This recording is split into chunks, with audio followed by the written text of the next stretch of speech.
Hi, everyone. All right, so let's officially start. Okay, hi, everyone, again. Um, so thank you all, first of all, for being really patient with us. Crowdcast really did, it was cooked, but, we have Zoom as a backup. So thank you guys for staying on that long and also doing a bit of the CRAM quiz with us. So we're going to reintroduce ourselves for like the third time, and hopefully it stays together. So once again, I'm Amara. I'm a senior in high school, so this is my last year of taking APs, and I was once in your shoes in sophomore year. So I'm excited to be back with AP Gov.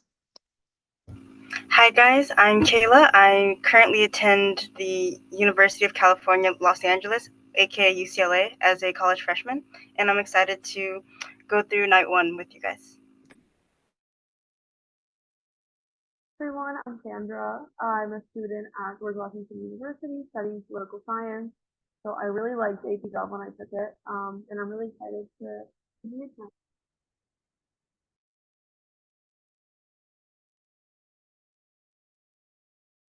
Sorry. Okay, hi everyone. My name is Demi. I'm a senior in high school. And I was in your shoes last year because I took the exam last year. So I'm excited to share what I know and get to learn more from you guys. Hi everyone, my name is Daniela. You can call me Danny. I took AP Gov last year and I'm currently a junior in high school. And clearly we got through this little crowdcast issue together. So I'm really excited to get through night one with you guys. All right. So far, so good. No issues. All right. So, Demi, if we can move on to the next slide. All right. So, first of all, follow Fiveable on social media, guys. All right. This is how you guys can also get a lot of information quickly because I know that, people our age are always on social media. So, if you guys are on Instagram or TikTok or anything like that, Fiveable has an account. So, if you guys follow it, you guys will be able to get information a lot quicker, either about AP season or just anything really fun AP related. All right. Next slide. So today we're going to go over quickly an overview of the multiple choice questions, then the foundational documents and the SCOTUS cases that you guys need to know for this exam. And then we'll dive into Unit 1 for the foundations of American democracy, have some discussion questions, and then some practice questions, which you guys already got a preview of. All right.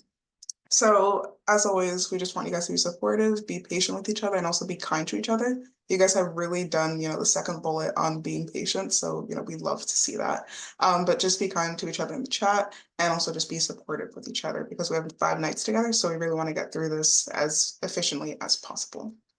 All right, next slide. So 4 things to note. 1, you guys can take notes, all right? This is like if you like to write down things on pen and paper or on any sort of device that you may have, notes are going to be your best friend.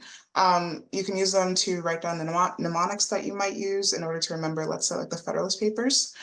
Any questions that you may have for yourself, or if you do have questions for us, you can always do the Q&A that's at the bottom of your screen or just in the chat, and we'll try and answer as best as we can. The My Stuff, you guys will be able to find that in your Fiveable library. That has all the slides for every AP that you guys signed up for CRAM mode, the review packets if there are any, and the replays, though I don't know how that's going to go now that Crowdcast has, stop working for us, but we'll see how that works. Group chat, now since we're on Zoom, you guys will be able to chat with each other in the chat. So, just participate whenever you ask questions if you can, and also just ask each other questions as well. The Q&A tab will actually be at the bottom of your screen now. It'll say Q&A, and some of you guys actually found that function, a couple minutes beforehand. So just be sure that if you have a question that's really big that you really want answered, put it in there and we'll try our best to check. All right, next question or next slide. So throughout the 5 days, we'll be going over Unit 0 and 1 today, along with multiple choice. Tomorrow, Unit 2 and concept application. May 3rd, Unit 3 and SCOTUS. May 4th, Unit 4 and quantitative analysis. And then May 5 is your finale. So that's Unit 5 and the argument essay. All right. So quick overview of the multiple choice and really of the exam in general. So there are 55 multiple choice questions and you have an hour and 20 minutes to get through them. All right. So this is 50% of your score. This means that you have about a minute and some seconds per question. So really manage your time on this. If you can take practice exams, take them and try and, just practice the times. For the FRQ, you have 4 questions, an hour and 40 minutes to answer all 4 of them. Question 1 is the concept application question. Question 2 is the quantitative analysis with data. Question 3 is the SCOTUS comparison, and question 4 is argument essay. All right, so these are the 4 questions that you answer on your FRQ, and we'll go into that throughout this whole finale season. So the units are broken down by grade weight, but the main 3 that you guys should really focus on are units 2, unit 1, and unit 5. All right, so we'll try and go in depth through all 5 of these units actually, but those are really the 3 that I would suggest you focus on the most. All right, next slide. All right, and these are the 3 types of multiple choice questions that you'll find. Standalone questions are basically talking about different concepts. So if they ask, which of these was a principle in Federalist number 51? That's a standalone question, right? That's just like eliminate the wrong answers and, circle the correct answer. Graphic-based questions are graphs or like, different charts, and they'll ask you a question about the graph, and then you'll have to answer the question. These are always multiple choice questions. So just look for an answer that has to do with the graph, and then you'll probably be fine. And then the passage-based questions are a bit longer. Some tips from different students are to look at the author and the time period first in order to get some context, and to annotate the really important stuff that you need. So if they're talking about like a certain case, you underline that. If it's just talking about like, I don't know, like dogs or something, and it has nothing to do with the question, cross it out, don't look back. All right, so we're gonna do a minute to answer this question. You guys can actually put the answer in chat. But which of the following is argued by James Madison in the Federalist paper number 10?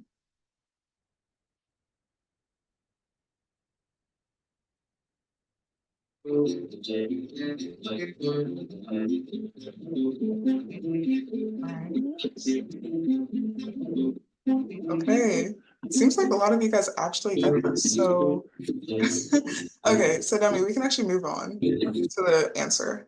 Oh my God. It's okay. Yep, so you guys are correct. It's A. So Federalist 10 has to do with factions, and I'll actually go over what those, all the Federalists actually go over. But you guys are doing really well so far, so you guys aren't cooked.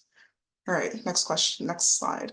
So unit 0, let's go. So required foundational documents and Supreme Court cases. So the first one is the Declaration of Independence.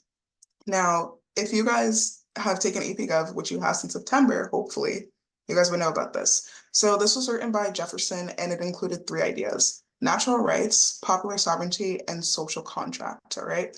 So the natural rights are life, liberty, and the pursuit of happiness. And these are the rights that the government cannot take away, all right? So Jefferson wrote this, and he was like, these natural rights, we have them. You as the government, talking to King George as Britain, you can't take them away, all right? Popular sovereignty has to do with the power of the government given by the people, all right? So the people give the government the power to become the government. The government doesn't give themselves the power, all right? So that's really the main difference between what King George did to the colonists and what popular sovereignty is, which is what the colonists wanted. And then you have a social contract, which is where people will give up some power so that the government can function. So it's like saying, I'll give up my power to say that Thursdays are pizza days to the government, right? I know it's not that simple, but that's really the idea of it. And through these 3 different ideas, it came to like a conclusion that people have the right to change or abolish a government if their natural rights are violated. So this meant if someone's life, liberty, and or pursuit of happiness is violated, they have the right to change or abolish the government that they gave power to. So then in the second portion of the Declaration of Independence, the grievances were listed against King George. So this is taxation without representation, unfair quartering of soldiers, and other things like that that you've learned in other history classes. And then the third one was just the resolution for independence. This is where the colonists were like, we are done with Britain, we are breaking up. And then now we move into the Articles of Confederation, all right? So I'm just gonna call these articles for sake of time, or AOC, right? So this is the first constitution that created a government for the US post Declaration of Independence, all right? So this was made so that the colonists actually had a, government to go off of and some sort of document to go off of. However, even though they had things in there that, they wanted, they weren't as strong. So one of the key details that you should remember about the articles is that there was very limited national power. This meant that states had more power than the federal government, even though the federal government did exist. You can think of it like if you guys know about like paper companies or something like that, it's like a fake company. The federal government is like kind of fake at this point in time, where the states have all the power as if they were the federal government. They only had one singular legislative branch. There was no president or court, and Congress representation was the same in large and small states. This meant that Virginia had the same amount of representatives and representation in Congress as, let's say, Rhode Island. And this is how you get through like different, the Virginia plan, New Jersey plan, that sort of thing, but you don't need to know that right now. And then last but not least, any amendments that were to be made to the articles needed all 13 states to agree on it. If one state decided not to, that amendment wouldn't hold and it wouldn't be passed. So key detail of the articles: limited national power, states had more power than the federal government. All right. So now we have the birth of the Constitution, okay? So this outlines the structuring function of the government that we have today, and there are two parts that you need to know. First, Bill of Rights. Those are the first 10 amendments of the Constitution. I'm gonna warn you now, if you don't know any of these 10, like any of them, you need to do some studying, okay? So we're gonna go over that like, in the next slide and everything, but you have to know all 10 amendments, the first 10, all right? The other amendments, the other 17, aren't as important for memorization, but you should know, like, the 14th Amendment that has to do with due process, equal protection under the law, things like that. And then there's some like small ones, like what amendment lowered the voting age to like 18. Those small amendments are good to know, but they're not required for you, as in like, you're going to be tested on like, what's the like, I don't know, 15th Amendment about? No, they're going to ask you, what's the Second Amendment about? What's the Fourth Amendment about? What's the Fifth? Things like that. So know your Bill of Rights and look over the other amendments as well if you can. All right, next slide. So the Bill of Rights. I'm going to go through this a bit quickly, but if you have any questions, be sure to let me know, let us know, and we'll try and answer it as we go. First Amendment, freedom of religion, assembly, press, petition, and speech. So there are a lot of SCOTUS cases that have to do with that, but within the First Amendment, you'll hear things like the Establishment Clause. That has to do with the freedom of religion. So does the freedom of expression. I will go slower, sorry about that. So the Establishment Clause says that there's a separation between church and state. All right. So if you guys can actually give me the SCOTUS case that has to do with that, that would be awesome. So you guys can remember that. So Establishment Clause, separation between church and state. Federal government cannot endorse a religion or anything of that nature, right? So Anglo Vital is the one. And then you also have the Free Exercise Clause that has to do with Wisconsin v. Yoder, which is, you can express your religion in any way possible, so long as it's within the limits of the First Amendment. Second Amendment, right to bear arms, that's really it. McDonald v. Chicago, that's the case you want to know. Third Amendment, right to not quarter soldiers. There really aren't any cases about this. It's just, a contrast to what the colonists had to do pre-Declaration of Independence. Fourth Amendment, freedom from unreasonable search and seizure. I can't remember if there's a required case for this, but it basically says that the police must have a warrant. And yes, Lopez can be Second Amendment.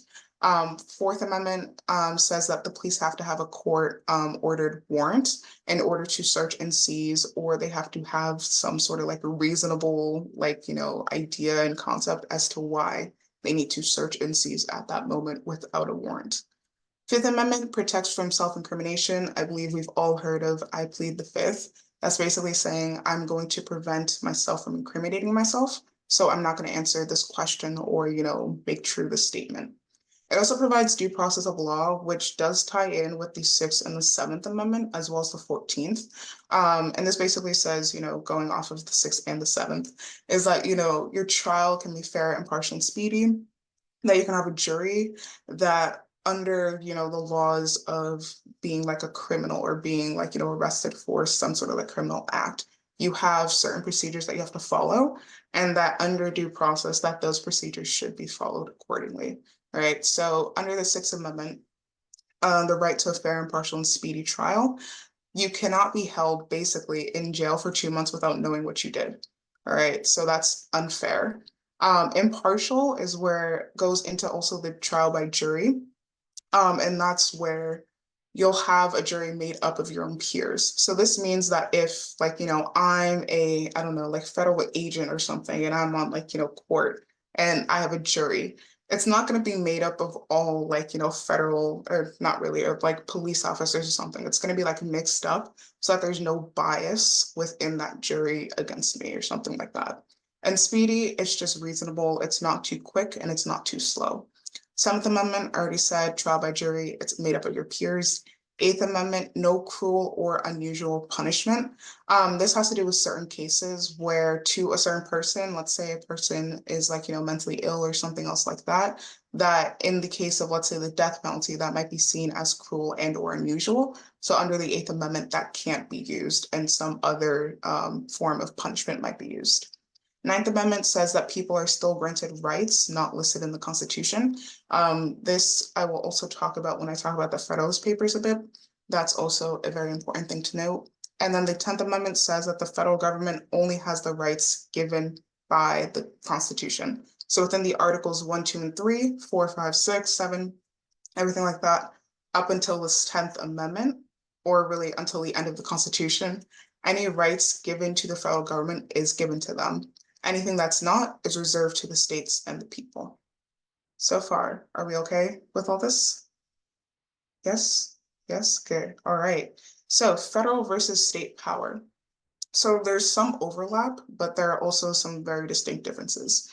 So federal government or the federal powers are making treaties, so the federal government can make a treaty with, let's say, like Botswana or something. The state of Virginia can't.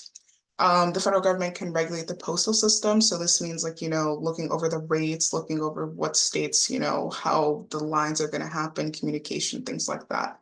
They can declare war. This is really great in my opinion. I don't want my state to declare war. I don't know if that's just me, but I think that's a good idea to have just the federal government having that power. The federal government can also regulate commerce. This is mainly interstate commerce, which is basically along state lines. So from Virginia to, let's say, Massachusetts, don't ask me why I keep using Virginia. That's interstate commerce. If I like send a package to someone in Virginia from Massachusetts, that's interstate commerce. However, if I send it and I'm in Boston to someone in Bridgewater, that's intrastate. That's not necessarily the commerce that Congress is responsible for. They're mainly responsible for the ones that go over state lines or going over borders. State powers establish local government. That's why, every state has its own, not every state, every small county or so, or small town has its own local government. Public schools, conducting elections. So if you guys have registered to vote, if you are of age to register to vote, you might have gotten a ballot for mail-in voting. I know I did, where you can either check off for a certain ballot and whether you're going to do local elections. And that's for, who's the governor of your state, who's going to be the state representative, things like that. So those are also important elections other than the national election that's happening in November. And also it's another state power protecting community health. This is just establishing hospitals, ambulances, law enforcement agencies, things like that. Shared powers. Go back, sorry. Shared powers, there are three main ones: collecting taxes, regulating banks, and making and enforcing laws. So those ones are shared among the federal and state government, and they're seen in different ways. All right, let's move on. So Federalist and Anti-Federalist writings. I will get through the other questions that you guys have about the amendments in 1 second. But for the first Anti-Federalist paper, Brutus number 1, this argued against the ratification of the Constitution. All right, so remember, context-wise, this is after the colonists departed from Britain. So the Anti-Federalist, or Brutus, argued that a confederacy under the Articles, where there's more state power, is better than a republic from a constitution. All right, so having more state power was better than having a federal government. And this was because they feared that the federal government had too much power to crush states with the necessary and proper clause and the supremacy clause.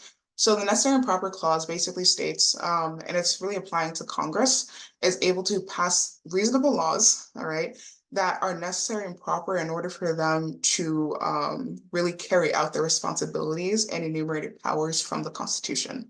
So if Congress has the power of the purse, they can, under the necessary and proper clause, establish a national bank, right? That's applicable under the necessary and proper clause. Supremacy clause says that federal law trumps state law whenever there's a conflict, all right? So the Constitution, federal law, and treaties trumps state laws whenever there's a conflict. So if, sorry about that again. So if the federal government decides that, and let's say like this is within their power to make Tuesdays like Taco Tuesdays or something, but then like, the states are like, no, we want it to be Wednesdays. Under that, federal law would triumph. I know it's kind of silly and it doesn't really make sense constitutional wise, but that's really the general idea of it.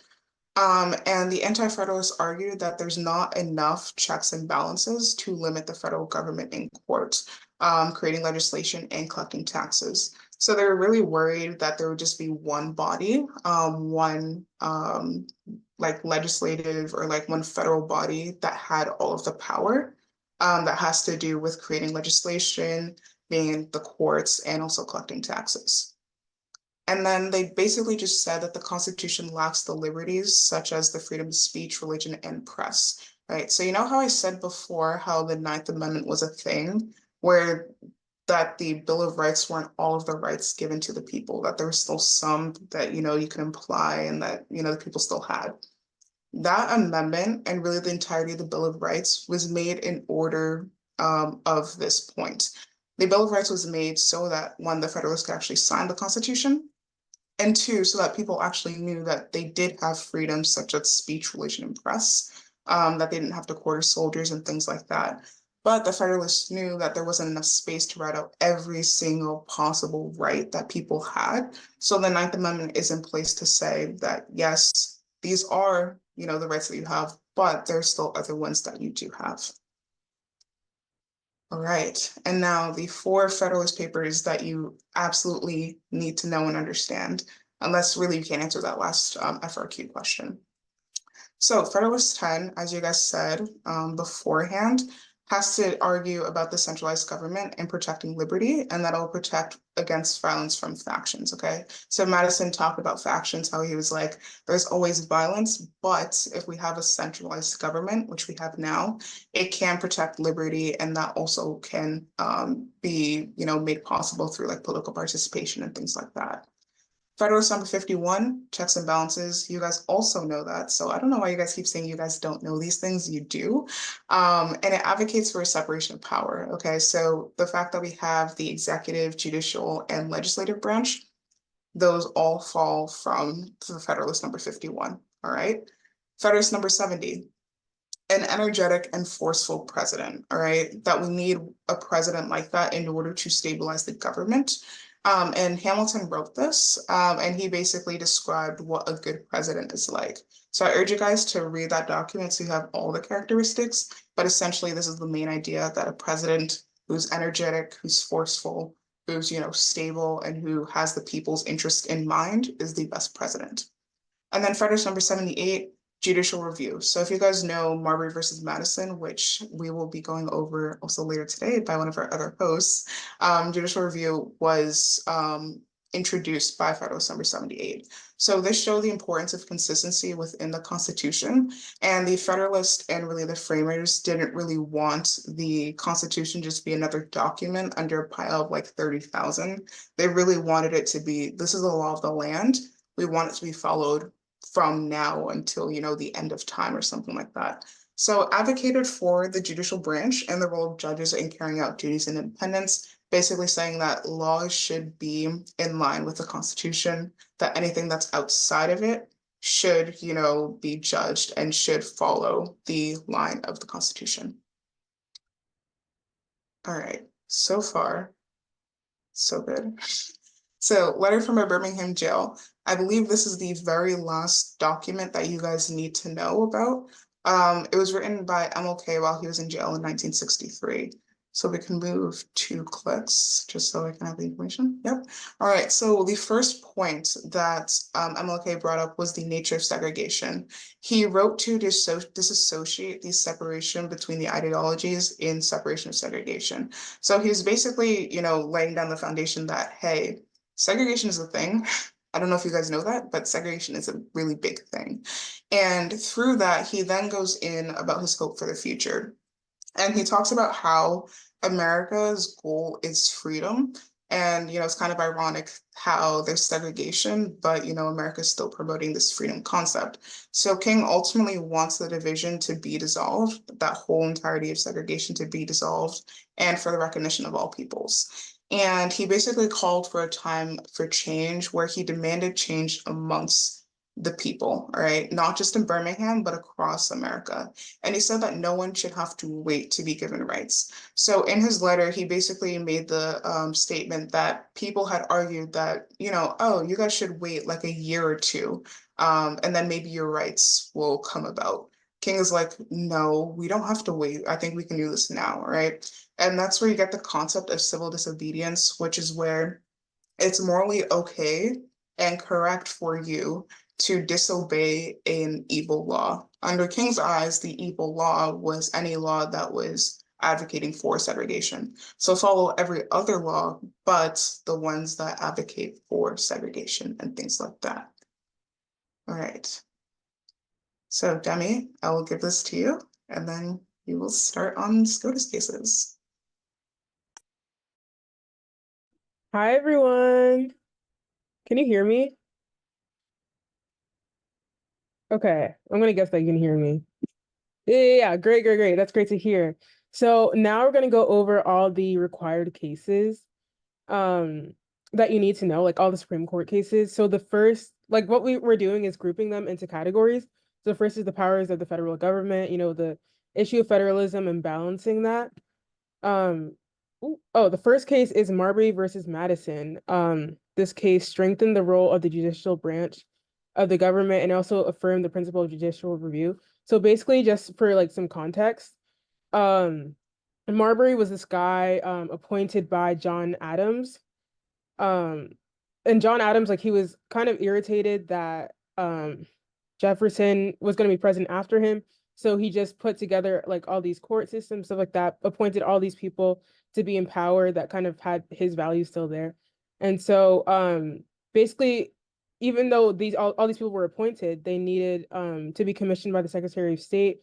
And even though once Jefferson got there, Marbury was still there, but he didn't have the commission from the Secretary of State. And so then this established judicial review because it went to the Supreme Court and they were like, oh, you don't have the necessary like documents or commission from the Secretary of State. So it established that that they can determine what is right and what's not. So it shows a check and balances because the executive branch doesn't have all the power here. Supreme Court judicial branch has power as well. So it set up the Supreme Court of the United States and it declared the ability of the court to interpret the Constitution.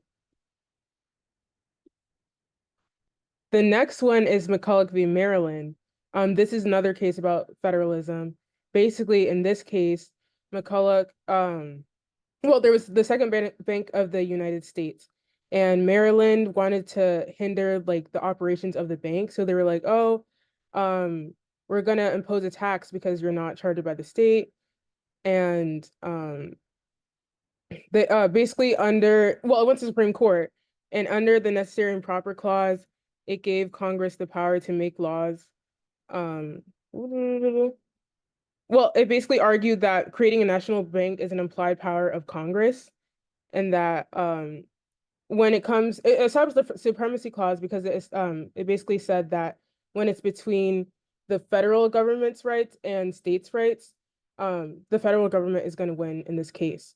So it said, oh, the states can't tax the federal government, and the federal government has the right and implied power to set up this bank. The next case is United States v. Lopez.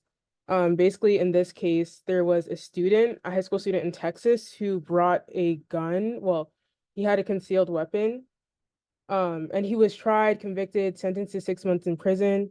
And basically, this case ruled that gun possession is not significantly impacting educational environment. So they can't base a law prohibiting possession through the Commerce Clause. Because the Commerce Clause basically gave Congress the power to regulate commerce among the states. And they said, oh, well, this exceeds Congress's power. So it would not be, they can't base a law. So the next set of cases are the First Amendment, freedom of speech. So the first one is Schneck versus United States. Basically, in World War I, Schneck was charged for mailing like these kind of pamphlets saying like, well, they're kind of critical of the US government and the draft. And so then he was charged by the US government under the Espionage Act for circulating these. And the Supreme Court, they upheld the conviction, and they ruled that the Espionage Act does not conflict with the First Amendment. Because basically he was saying like, you're taking away my First Amendment rights because you're not allowing me to circulate these pamphlets around. And basically invented the clear and present danger test to determine the violation of the First Amendment. So basically they were saying that, oh, because you're circling this around and saying, oh, you guys shouldn't go to the draft, this is a clear and present danger because we need people going to the draft and we need to build this army for the war. So because of that, he was convicted. And yeah, it limits the First Amendment rights against direct threats. So it gives, well, it shows that there are limits on your First Amendment rights. You're not just able to do whatever you want. And if they sense that there's a danger, a clear and present danger, then they can limit your freedom of expression. This is one of my favorite cases because I'm involved in like youth organizing and stuff. And this case basically, it solidified students' rights at school because, you know, school and jail, and the workplace kind of are places where your rights are limited. Basically in 1969, there was a lot of turmoil over the Vietnam War, a lot of protests about it. And these students, I think about 3 students, they organized a silent protest and they decided to wear Black armbands to school. And they were suspended for this. And a 7-2 court decision found that the First Amendment applied to public school as well. So this basically means they have freedom of expression in school. You can't suspend them just because they were silently protesting. It ruled that public school officials cannot censor speech unless it's disrupting the educational environment. And because they weren't disrupting anybody, they were just wearing the Black armbands in silent protest, they were not suspended. The next case about freedom of speech is New York Times versus the United States, 1971. So basically, Daniel Ellsberg, he leaked the Pentagon Papers into the New York Times, which included incorrect information regarding the Vietnam War, and he was sued for violating the Espionage Act. So in a 6-3 ruling in favor of the New York Times, it stated that the government did not overcome heavy presumption against prior restraint. So basically, in this case, you know, the Pentagon Papers, they were published by the New York Times about the involvement of the US in Vietnam. Well, and you know, the Vietnam War was heavily criticized. And basically oh my gosh, the Nixon administration, they didn't want this going around. They didn't want this kind of criticism. So they tried to like limit the First Amendment rights and the ability of the press to say things about this issue. And they argued that it was against, it would harm national security. So basically, the Supreme Court ruled in favor of the newspapers and said that the US, like, you can't try to restrict this kind of freedom of speech. The press has a right to say something. And the White House is overstepping its bounds in this case. So it made it possible for the newspaper to publish information that's not directly harmful to the government or military. Citizens United versus the Federal Election Commission. This is all about like campaign finance and campaign laws. So in 2010, Americans disagreed about the extent to which fundraising and spending on election campaigns should be limited by law. So because of a special provision, Citizens United was allowed to appeal the case directly to SCOTUS. But just for context, Citizens United, they were this group that, well, they were this conservative group, and Hillary Clinton had been running for election, like to become president. So they released this documentary and they were like, oh, well, they were just saying all these bad things about Hillary Clinton and kind of like trashing her in the documentary. And so the Federal Election Commission was like, oh, you can't say that because they were using the money they got from the film like for like to benefit their campaign. And so the central issue was whether like these campaign finance laws violated the First Amendment protection of speech, because they were saying, oh, like we're allowed to say what we want in this documentary. You can't stop that from happening. But because of the finance aspect of it and the fact that they were profiting off of it was where the issue came in. So basically it the 5-4 ruling, it ruled that the First Amendment prohibits limits on funding of independent broadcasts in elections, and it was not persuasive enough to restrict political speech. But basically, political spending by corporations, associations, and labor unions is protected. And basically, also in this case, it basically solidified this idea that corporations are like individuals who have rights, kind of, that can be protected. So, so one of the big criticisms of this case is that it's giving corporations too much power, and that like they have too much of a voice in politics, and that's why you see the amount of money in campaigns like rising up and up and up, like millions and billions of dollars spent on these campaigns, because there's less of a limit on what can be funded here. So yeah, and also it led to like the creation of super PACs and more independent like groups who are putting in money and fundraising for politicians. The next section of Supreme Court cases is the First Amendment, freedom of religion. So Engel v. Vitale, 1962, it was a case that presented the question of whether public schools could sanction classroom prayers. I think it was in New York, and basically there was, well, every day, every morning, the kids had to recite a prayer. It was called like Almighty God prayer, to, I think it was like to promote moral values and spiritual guidance. But basically there's a separation of church and state, obviously, and the state and the government cannot promote a religion. So this was ruled unconstitutional because it violated the Establishment Clause. Wisconsin v. Yoder. This is one of my favorites. I feel like it's one of the most memorable for sure. So basically in Wisconsin, there were these kids, well, Amish kids, because in the Amish religion, well, actually, I can't say generally about the religion, but there was a family and they refused to send their kids to school. And Wisconsin, well, obviously they had a law that said, oh, all kids of this age must go to school. Sorry, I don't know what just happened. Okay, my bad. Sorry. Basically it said that I lost my train of thought. Okay, Wisconsin v. Yoder. Basically this Amish family, they didn't want to send their kids to school. And so, well, there was a law saying that you have to send your kids to school, but then Supreme Court steps in, they say, oh, because of religion, you are allowed to, like, I don't know how to phrase this right, but there's a protection of free exercise, basically, of religion. So in this case, like the religion trumps the state law because the free exercise clause, basically. The next section, equal protection of the 14th Amendment. So Brown v. Board, you all should know that.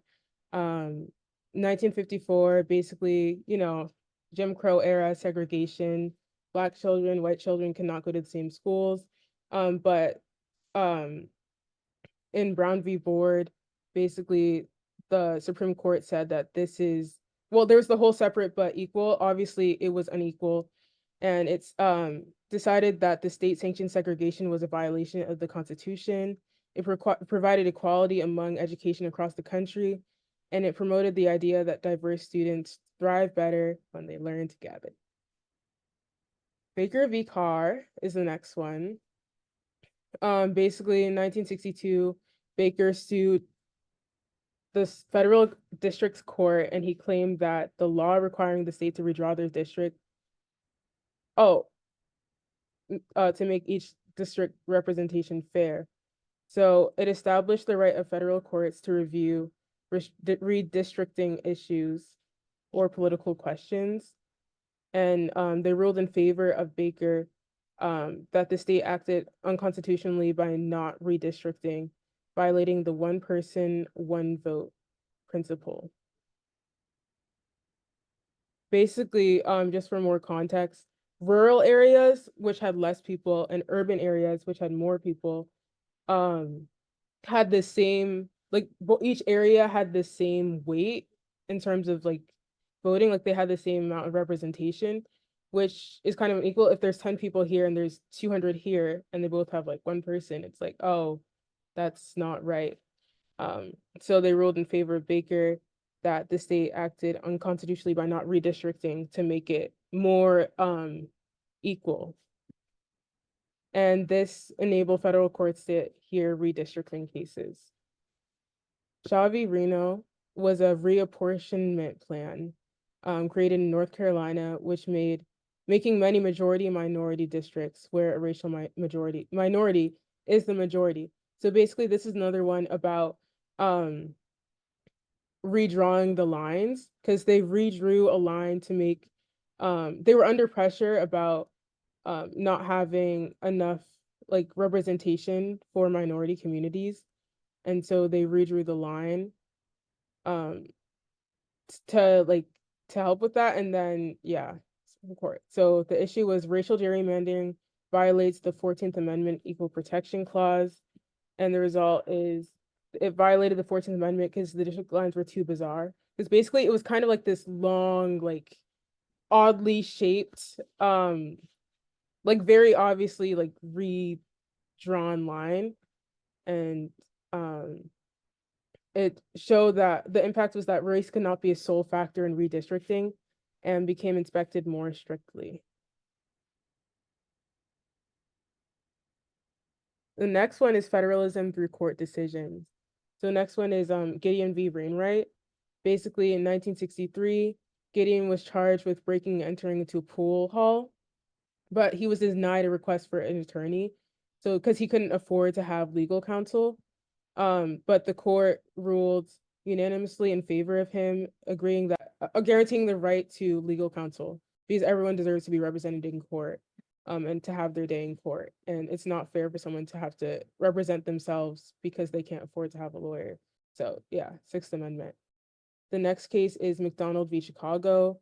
Basically, McDonald filed a suit against the city. Well, a resident of Chicago, he filed a suit against the city stating that the new gun control laws were violating his Second Amendment rights. Because the city had like this handgun ban, and they had stricter gun control regulations for public safety reasons. And the Supreme Court ruled that the right to possess a gun in the home is protected under the Second Amendment and the Due Process Clause. And so basically, oh, this was like an kind of a debate between what are the limits between public safety, because obviously you want to make sure that everyone's protected. And as you know, like gun control is a big topic because mass shootings are rampant. So the balance between that and also making sure that people's rights are protected and their Second Amendment right to have a gun and to protect themselves is protected. So these are the discussion questions. In what ways do Federalist Papers number 10 and 51 justify the structure of government established by the US Constitution? So I'm going to give you a minute to answer that.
Okay, I'm gonna go ahead and I'm seeing some responses in the chat. Basically, Federalist number 10, the way I remembered it when I took it is like factions, like 10, like faction, where the I and the O is. I just put 10 there and I was like, oh, I remember that. Basically it discusses how the Constitution structure counters dangers of political factions by spreading power, and so it prevents any single group from dominating, also protects minority rights. So the dangers of factions, and that justifies the structure of government. And then 51 is about separate branches. The way I remember that is just because 5 and 1 are different numbers. I know that's pretty bad, but like different branches, separate branches. Um, and so checks and balances prevent tyranny, and checks and balances kind of ensure the democracy that they came to the US to create. So each branch has the ability to check the other branches and ensure that no one branch remains the most powerful or becomes too powerful. So that's how both of them justify the structure.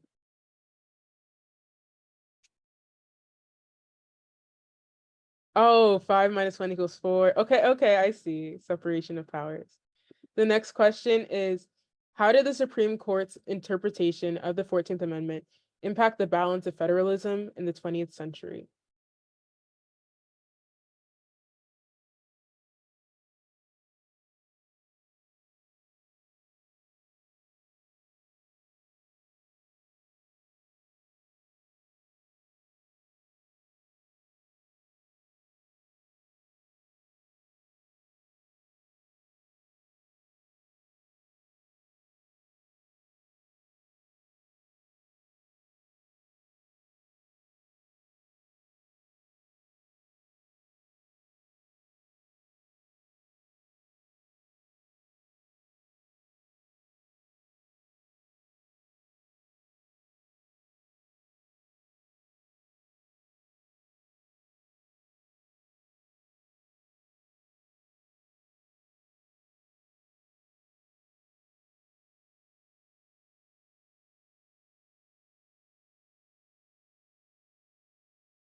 Okay, I'm seeing some answers in the chat.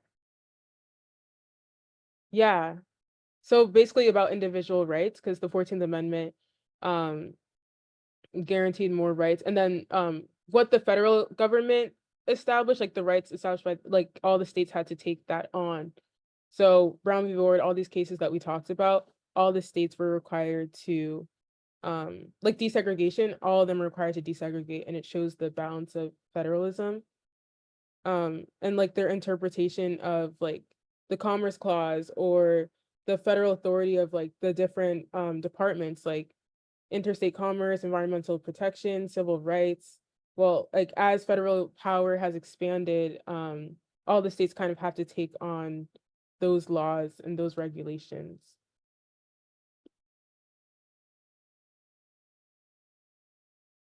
Yeah, I really like some of the responses I'm seeing in the chat. Absolutely. Yeah, basically, yeah, the states couldn't infringe on individual liberties or individual rights that were established by the federal government. The next question is, explain how landmark Supreme Court cases have balanced individual liberties with national security.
Yeah, I like the answers I've seen in the chat about New York Times Co. versus the US, with the power of the press.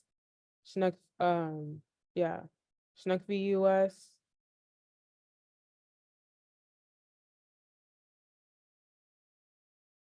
McDonald v. Chicago, yeah, because that protected the individual Second Amendment rights versus national security. And if you even think about like the Patriot Act and surveillance law too, and how that prioritizes national security over individual liberty. Um,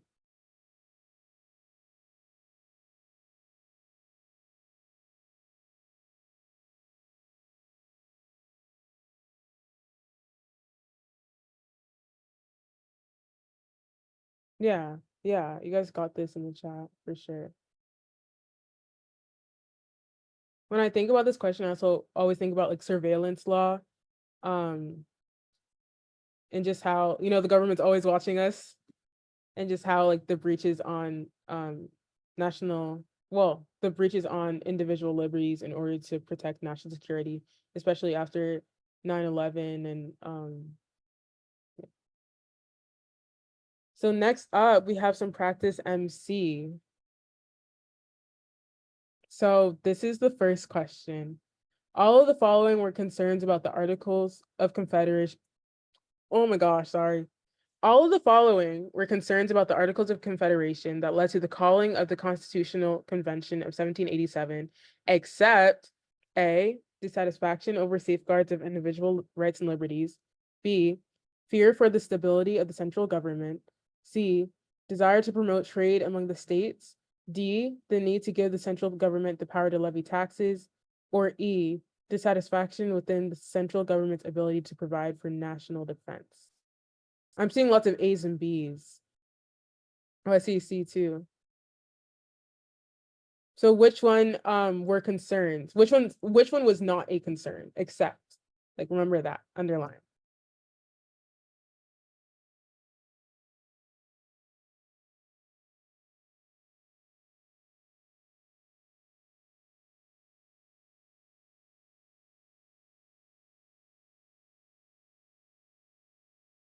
Okay, I see elimination. So I'm seeing definitely not E or D. So we're stuck between A, B, and C. Oh, the answer is A. Dissatisfaction over safeguards of individual rights and liberties. That was not one of the the big concerns that led to the calling of the Constitutional Convention. Like fear for the stability of the central government was not, well, I mean, I don't think, I'm just saying, wait, oh wait, that accepts, remember that. So this was not one of the concerns that led to the calling of the Constitutional Convention. The rest of them were concerns, and that led to the calling of it. Well, because each state kind of had their own laws and their own little country in a way, like their own way of governing. So desire to promote trade among them and to kind of centralize that power, like the central government power. That's why I don't think it would be C. That's why I don't think it'd be C. Because I think A fits more than any of the other options. Because individual rights and liberties were not top of their mind compared to the others when they were calling the Constitutional Convention. The next question is, which of the following best describes the reasoning in Baker v. Carr, 1961? A, unequal representation of citizens in legislative districts is unconstitutional and may be reviewed by the courts. B, political issues such as reapportionment, redistricting, and gerrymandering are to be resolved by the legislative branch. C, racial gerrymandering is a violation of the Fourth Amendment's exclusionary clause. Or D, gerrymandering that favors a single party is not subject to legal action because there is no standard to determine how a state legislative redistrict map should be drawn.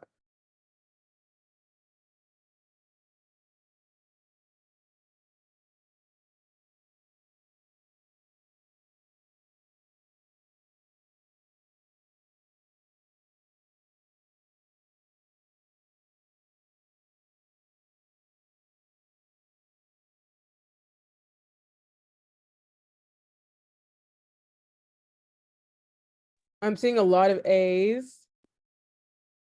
Yeah, pretty much almost all A's. So, unequal representation of citizens in legislative districts is unconstitutional and may be reviewed by the courts. You guys are all correct. Baker v. Carr, remember the urban versus rural difference in representation. So that is the most accurate and the best answer. Next question is, which of the following is an accurate comparison of the arguments made in the Federalist 10 and Brutus 1? So remember, Federalist 10, factions. I hope I did not reveal the answer.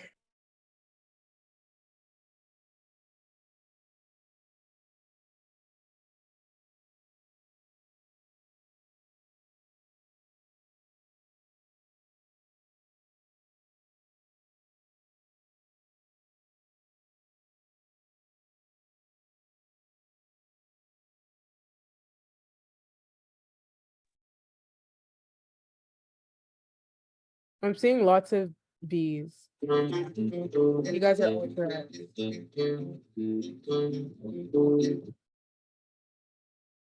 next question is, in Brown v. Board of Education of Topeka, the Supreme Court established which of the following principles? A, a school official can search a student. Wait, hold on. Oh, sorry. A school official can search a student for drugs. Hold on, wait.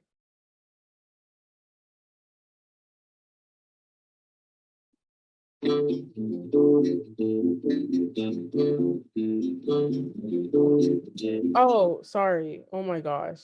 Okay. A school official can search a student for drugs. B, everyone must go to school at least until the age of 16. C, desire to promote trade among the states. D, separation of students by race, even in equally good schools, is unconstitutional. A moment of silent prayer at the beginning of the school day is allowable under the First Amendment. And D, yeah, you guys are all right. Brown v. Board, segregation is unconstitutional. In Federalist number 10, James Madison argued that factions in a republic are A, a more serious threat if the republic is large, B, natural but controllable by institutions, C, not likely to occur if people are honest, D, prevented by majority rule, or E, prevented by free elections. I see a lot of B. Yes, you guys are all correct.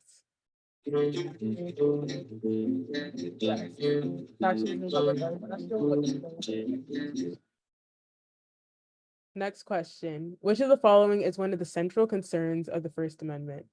A, the supremacy of the national over the state government. B, the right of citizens to bear arms. C, the division of powers among the three branches of government. D, the right of citizens to petition the government for redress of grievances. Or E, the protection of the rights of those accused by committing a crime.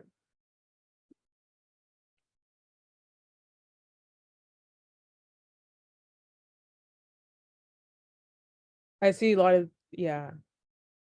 You guys are actually right. Because that was one of the main reasons why they left England and the West to build a democracy. Because the right of citizens, well, to petition the government and to give the government some kind of accountability, won't force them to take accountability. In Marbury versus Madison, 1803, the Supreme Court assumed the power to A, decide whether internal congressional procedures are constitutional. B, advise Congress on the constitutionality of a proposed law. C, regulate slavery. D, decide on the constitutionality of a law or an executive action. Or E, approve executive agreements.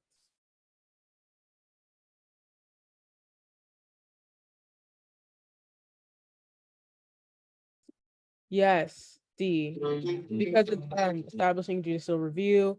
The second bank. Oh, hold on, it's not one. Yeah. Oh, yeah.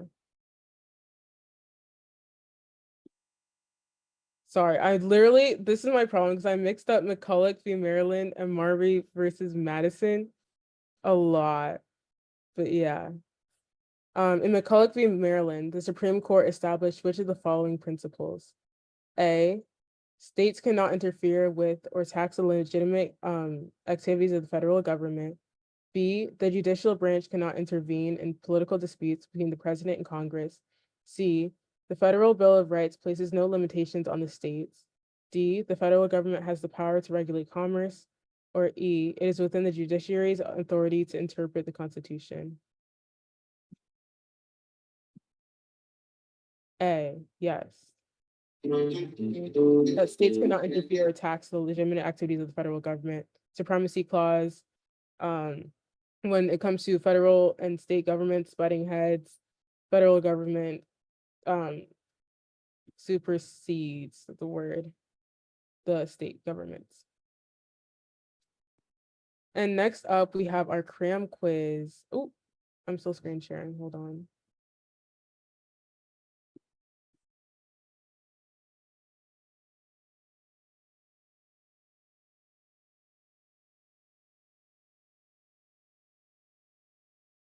Oh yeah, actually we could go to break time because we already started this when we were dealing with the the struggles with tech. So we'll go on to break time. Hold on, let me go back. This is like, sorry, I'm having so much trouble with this.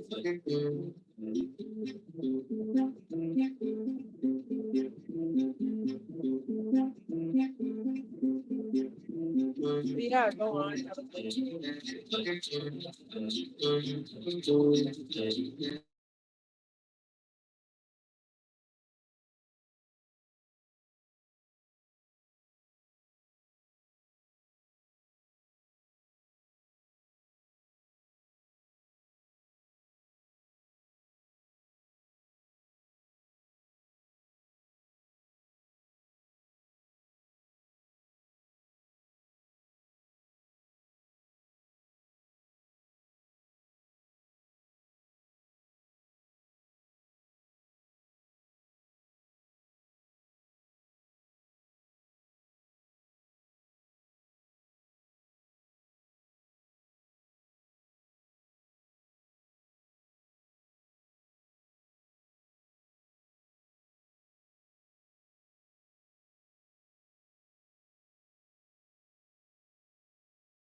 All right, guys, so we are going to go on to Unit 1. Just give us like a quick minute to get the slides up.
Can everyone see the screen? My computer is glitching like oddly. Okay, great. So everyone can see. Okay.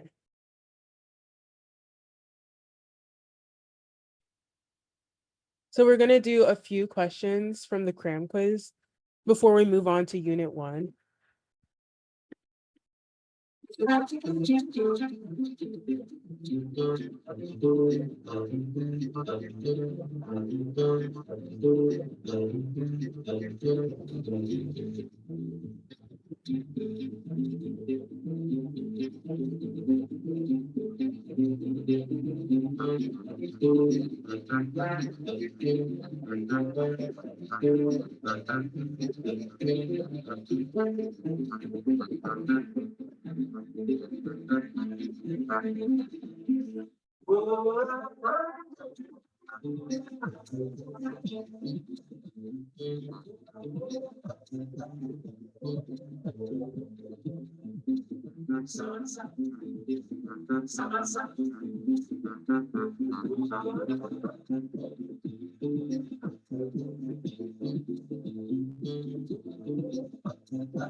Okay, I'm gonna fail the answer in 3, 2, 1.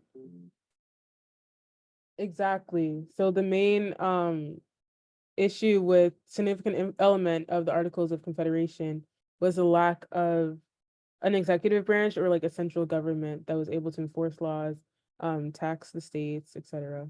Next question. Which of these is the major issues faced under the Articles of Confederation? I kind of said it already, but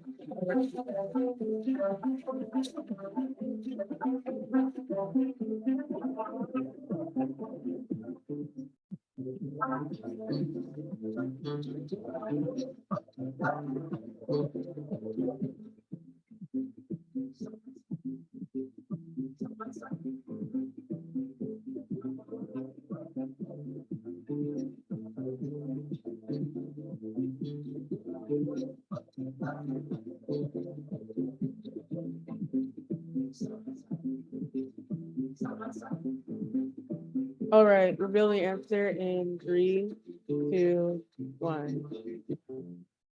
Yes, you guys got this. The central government lacked power to impose taxes. Next question.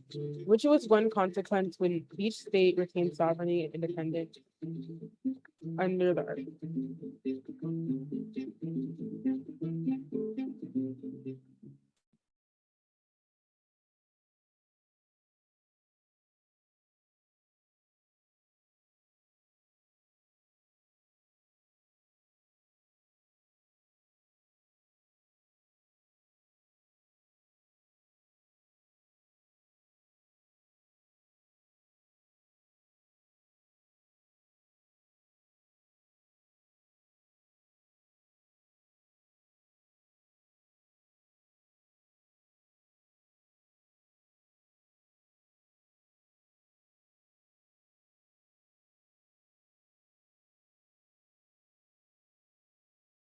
All right, revealing the answer. Exactly. The lack of a unified foreign policy complicated negotiations with other nations. It's not D. Each state does have its own constitution, but obviously it's state, so it's not a national constitution. What amendment established protections against unreasonable searches and seizures?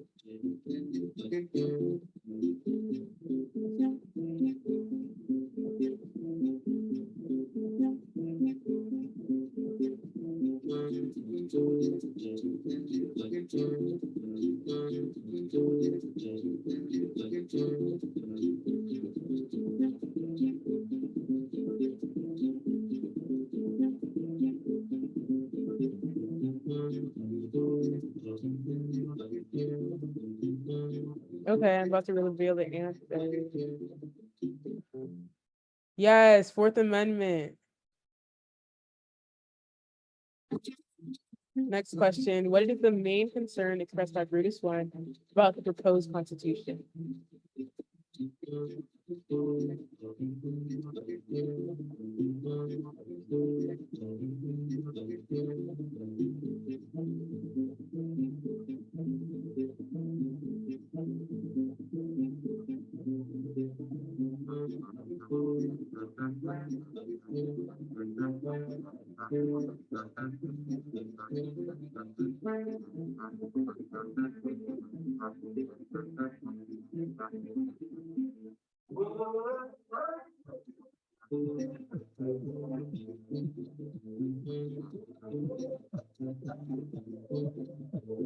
Okay, I'm about to reveal the answer. Okay.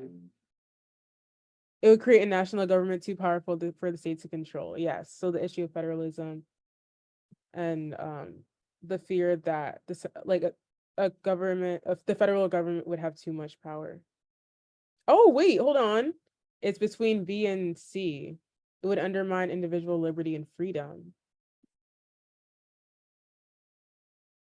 Someone said in the chat, guys, remember it wouldn't be B because Brutus focuses on the government more than the people, which is true.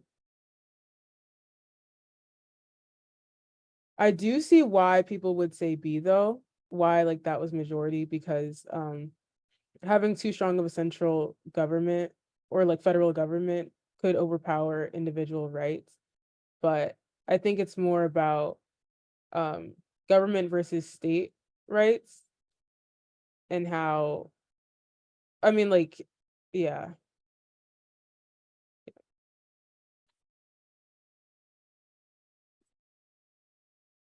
Next question is, what is the main argument presented by James Madison in Federalist Number 10?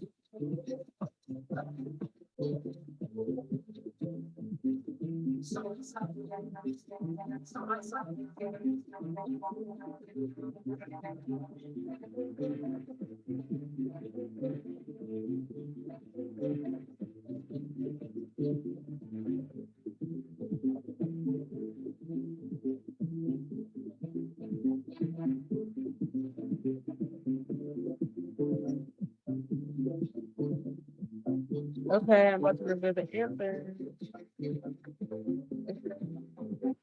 Yes. Yeah, 83. Okay, that's great. The danger of factions can be mitigated in a large republic. So that's going to be our last question because we still have to cover Unit 1. So I'm going to stop sharing my screen and pass it over to my other student hosts. Thank you all.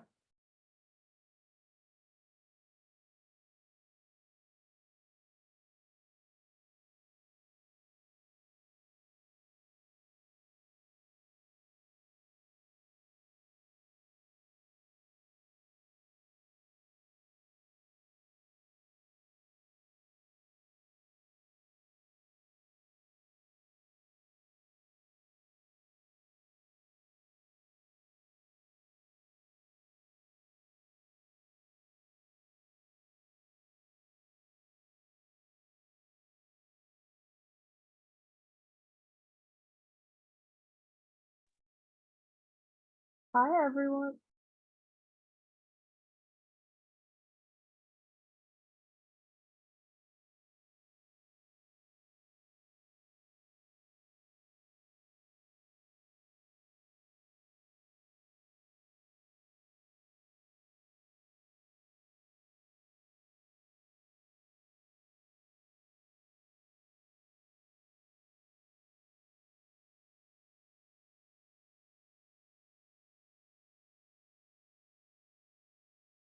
Can you guys see the screen?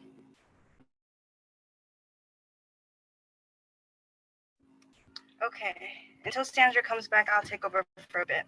So hi guys, I'm Kayla, and I'll share my video right now.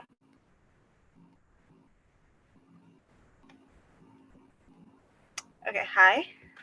Okay, so for Unit 1, we're gonna go over the foundations of American democracy, which is 15 to 22% of our exam.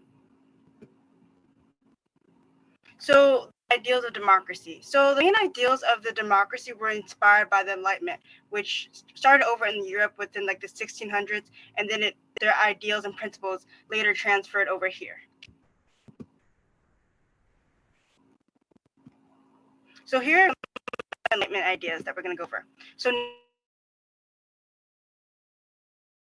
we're basically born with certain rights, and this includes life, liberty, and property. And this was all based on the ideas of Thomas Hobbes and John Locke.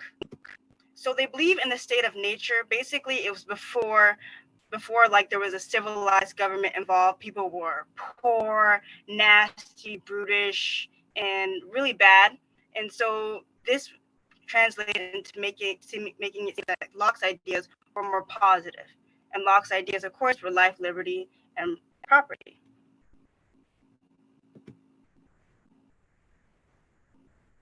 So popular sovereignty, basically, is the idea that people hold the power of the government. Oh, it says that there's a lag. Can you guys hear me now? Is everything okay?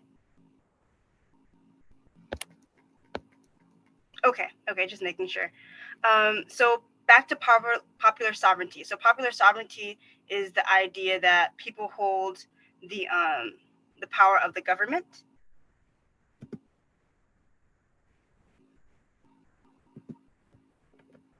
And so another Enlightenment idea is the idea of the social contract. It basically that in order for the government to operate, some of the people have to hand over some of their power or some of their liberties. And so basically, if the government does not protect these rights, then the people can overthrow it. So republicanism, what is republicanism? So is Baron de Montesquieu's ideas, and basically the idea that leaders are elected by the people in order to represent them. And also, it's the idea that not only should this power go to the government for the people, but it also should be separated into the executive, legislative, and judicial branches.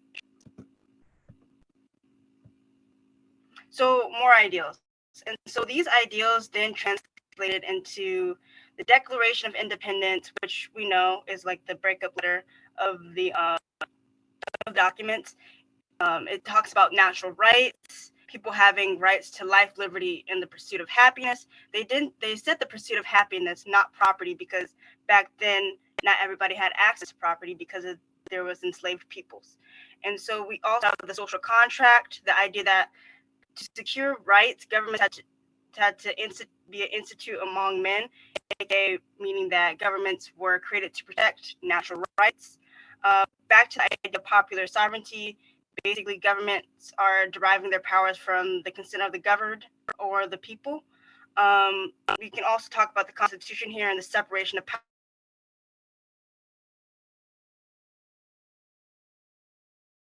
between the executive, legislative, and judicial branches, and each of those branches have powers that check one another's.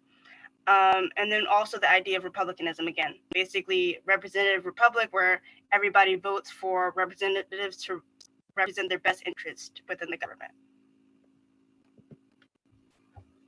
So the different types of democracy. So we have,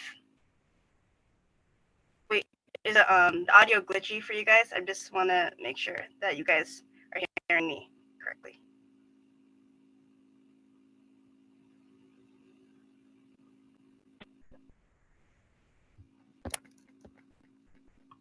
Okay, so you guys can still hear me. So there's three types of democracy that we're going to go over.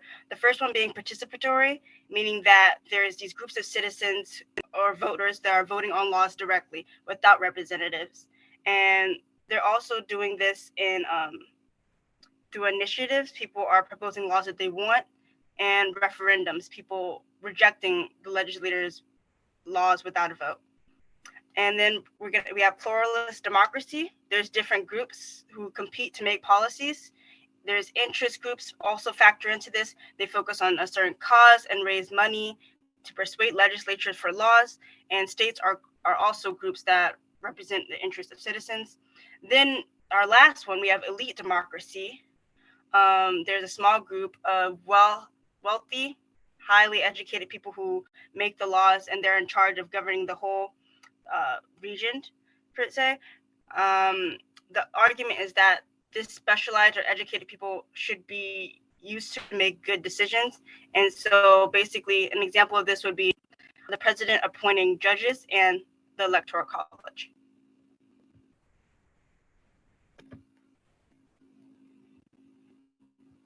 And so some of the examples of like the democracy within the different documents that we've talked about. In Brutus number 1, we see that they supported participatory democracy and with the power within the states in order to prevent tyranny.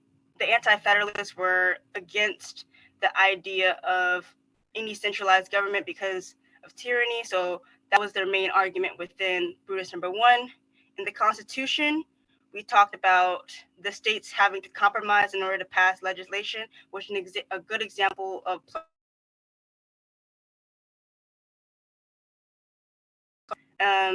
elitist democracy describes, like, for example, in the Constitution, there's a small group of elected representatives who make laws for citizens. So direct democracy versus representative democracy. So like I said before, representative democracy is basically the people, they vote for elected representatives, and then in turn, those elected representatives help with the laws, the rules, and like setting the foundation of laws for the governed and the government itself. And then direct democracy, you have the people, they vote directly on laws and rules.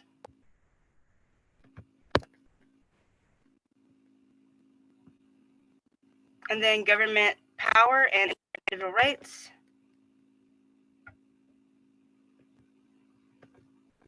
So basically, the Constitution manages the tension between the authority and the liberty by establishing a system of checks and balances, basically making sure that one specific branch doesn't have too much power over all the other branches. So like I said, no one branch has too much power. Federalist 10 talks about how citizens have the right to oppose interests of a community, basically talking about factions. Brutus number 1 argues against the ratification of the Constitution for it because they believe it represents a threat to rights, but then that ended up getting resolved through the Bill of Rights, basically stating out what liberties do we have as citizens and what the government can't encroach upon. And so the Ninth Amendment specifically like we just went over, specifically talks about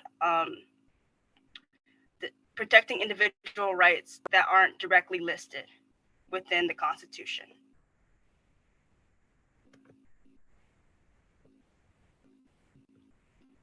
So, in terms of the Articles of Confederation, right? We talked about how there's a lot of weaknesses to them, and that's exactly why we had to move on in terms of creating a new founding document for our country. And so the weaknesses, of course, were the centralized military, lack of centralized military, which really led to us addressing the Shays Rebellion. There wasn't a centralized military to really help that out. There was no executive branch to enforce laws or into like a unifying tax for the whole country. There wasn't a national court system. We couldn't check if laws were constitutional or not. And there was no power to coin money, no power of the purse, essentially. And so this caused a lot of issues in terms of interstate trade because there wasn't a mediator in the situation, like a central government. And another example of the weaknesses within the Article of Confederation is the Straits Rebellion, like we just talked about. It really showed the weakness of the Articles of Confederation. And so, like I said, there wasn't a federal government to mediate. So this event really led to our country's Confederation to establishing the Constitution. So the ratification of the Constitution. So some notable figures who wrote were the Federalist Papers would be John Adams, Alexander Hamilton, Thomas Jefferson, and James Madison. Some of their arguments were that federal courts had limited jurisdiction, and so that left a lot of the areas of the law to local courts, and then the local courts would have different interpretations. There wasn't a national interpretation of specific laws, which caused a lot of issues. The anti-federalists, notable figures would be Samuel Adams, James Monroe, George Mason, and Patrick Henry, and they favored local government, arguing that centralized government would become weak over time. They were scared of tyranny, and so that's why they wrote Brutus #1. They were scared that these powers that the states now had would then be taken away by the government. So the Federalist Papers. So the purpose was essentially like they're written after the Constitutional Convention, and they were trying to convince Americans to support the ratification of the Constitution and for basically to have a strong federal government.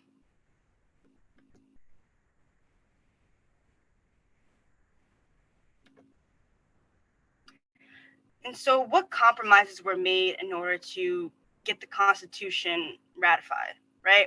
So we have the Great Compromise, which is really important for you guys to know, basically led to the creation of the bicameral legislatures through the House and Senate. You have the Electoral College, which is a process by which the U.S. selects a president. You have the Bill of Rights, which we just went over, the first 10 amendments. We have the 3/5 Compromise, which determined like if slaves were counted in terms of elections. Which you have the 3/5 Compromise. It was decided in 1787 at the Constitutional Convention, and it determined that slaves were counted as 3.5 of a vote, basically. And then you also had the 1808 postponed decision, and this in turn imposed heavy penalties on international traders, but it did not end slavery. So the processes. So an article versus an amendment. So what is an article? An article is an original part of the Constitution, which basically describes how the government is to be run, right? And an example of this would be Article 5. To pass any ratification to the Constitution, it requires 2/3 of the legislature for Congress to pass it, right? And so an amendment is basically any changes that the Congress wants to make that ratifies the Constitution.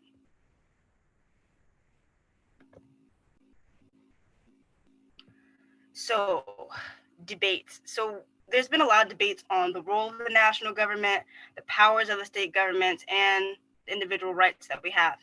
And so in terms of the role of the national government, we have basically the debate on the foundational to the functioning of democracy, the distribution of governmental power. And we saw that federalists and anti-federalists were constantly going at this about like how important is a strong central government in order for America to survive. We also had the debate over the powers of state governments. Should they have the power to establish local governments, issuing licenses and conducting elections, and then ratifying amendments, and then supporting citizens' health and safety, and then creating a state constitution. And this is basically what the anti-federalists fought for. They wanted to maintain states' rights. And so we see now that there is kind of a separation of what the government is allowed to do and what state governments themselves are allowed to do in order to conduct business and to make sure to basically serve their governed. And then we have the rights of the individuals. The Ninth Amendment basically, like I said before, protects the rights that are not specifically listed in the Constitution.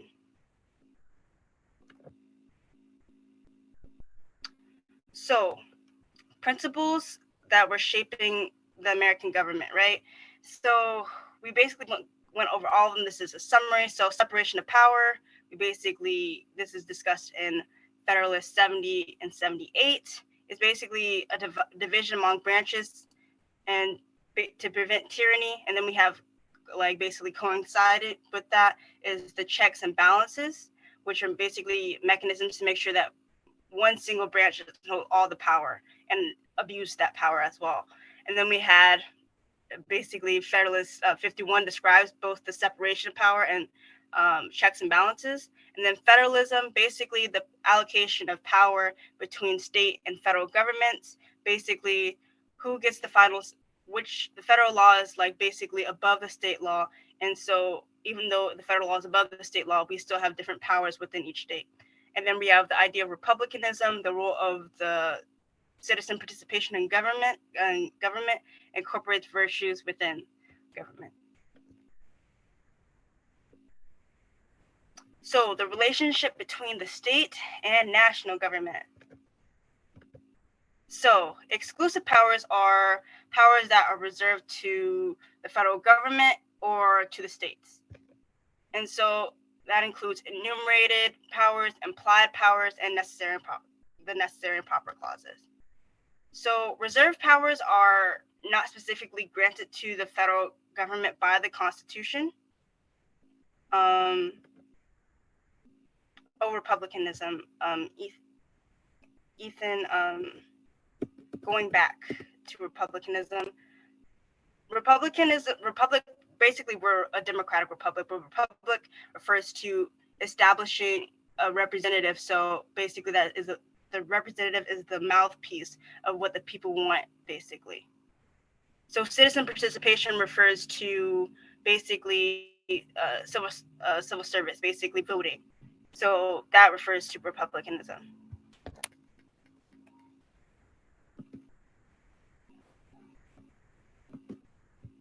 Sorry, it's technological difficulties. So going back to the relationship between the state and national government. So like I went over exclusive powers. So going back to reserve powers. Reserve powers are not specifically granted to the federal government by the Constitution. And this example of this is the 10th Amendment. The 10th Amendment was created specifically to reserve powers that weren't included within the Constitution to the states, basically, like running elections, creating marriage laws, and regulating their school districts within the state. And then you have concurrent powers. Concurrent powers are powers that are shared by both the federal government and the states. And that includes the power to tax, to build roads, and to create lower courts. It also has the power, they both have the power to create amendments to their constitutions as well.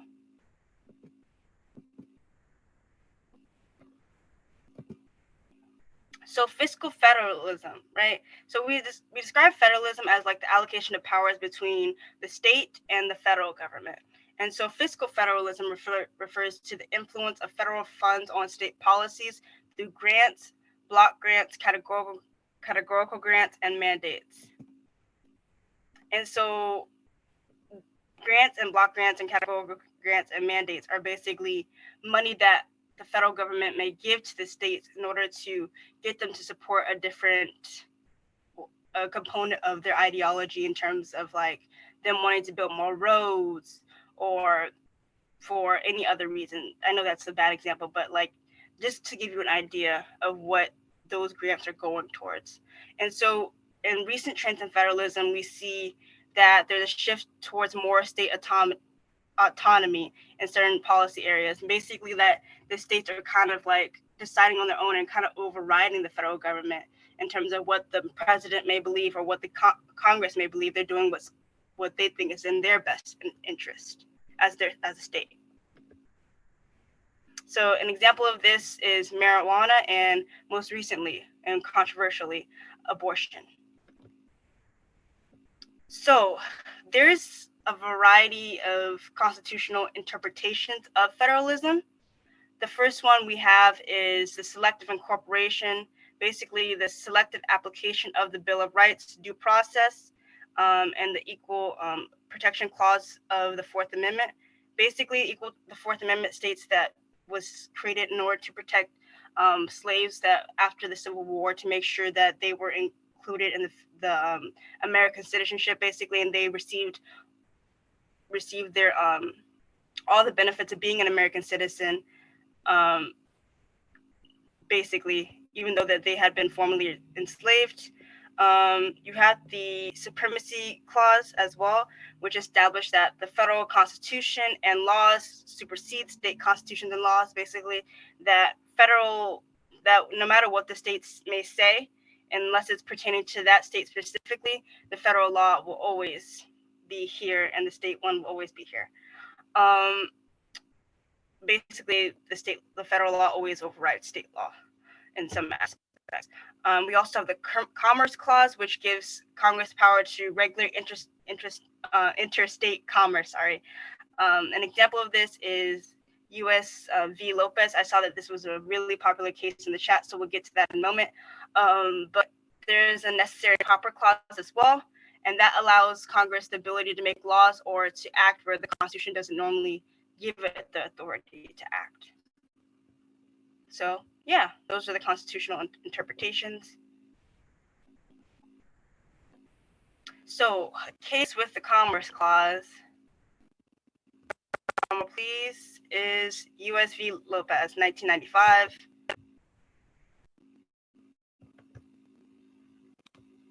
Okay, so basically the whole, so basically the whole case was about gun possession, and this case basically established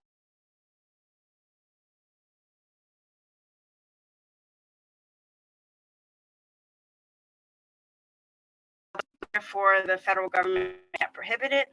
So basically that was an instance where the federal government enacted the Commerce Clause.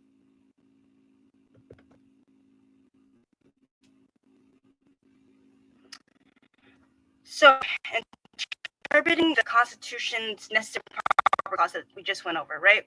And so to give you like a brief overview of what the clause is talking about, it talks about the grants that basically grants Congress, the power to act or make laws without authority from the Constitution, right? And so there's various debates on that, and so there's two interpretations that we can use to describe this, which is basically the loose constructionism, a loose interpretation of the Constitution, basically is to typically expand federal power, and then you have the strict constructionism, which is basically a direct interpretation of the Constitution, which basically seeks to limit federal power.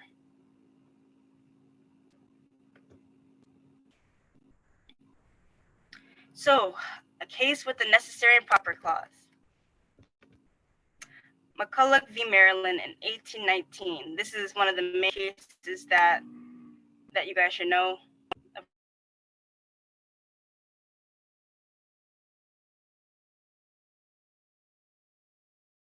Without going into it too much, to give you like what the decision was, the federal government basically ruled that the federal government has basically the right and power to federal bank, in which they did, and basically also they really made this really clear that states did not have the power to tax the federal government, as the federal government was over them.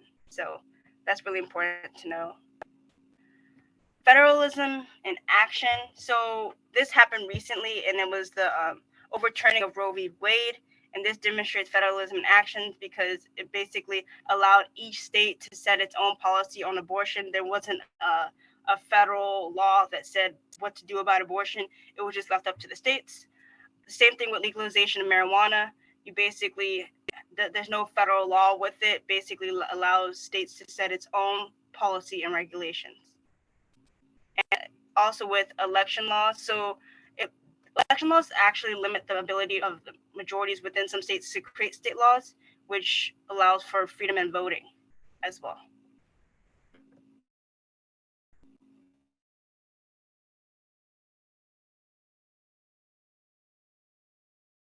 So we kind of have a little bit of break from like me just talking a lot, and I actually want to hear from you guys on this one in terms of our discussion questions.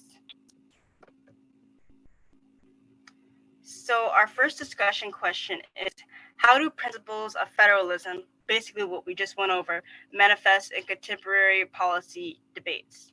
And hint, hint, we just talked about it. So I want to hear from you guys.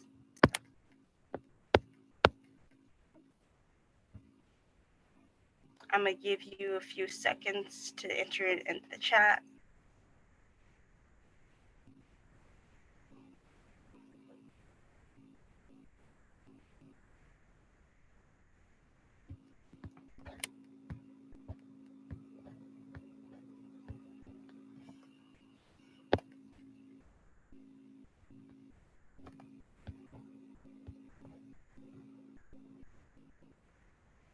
Yeah, an example is abortion.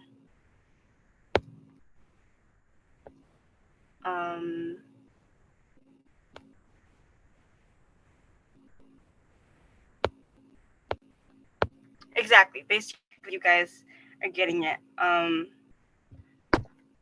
For our second question, we talk about what are the key arguments made by the anti-federalists against the ratification of the Constitution. I think this is a really easy one. So again, I'm gonna give you guys a few seconds and see what you guys come up with.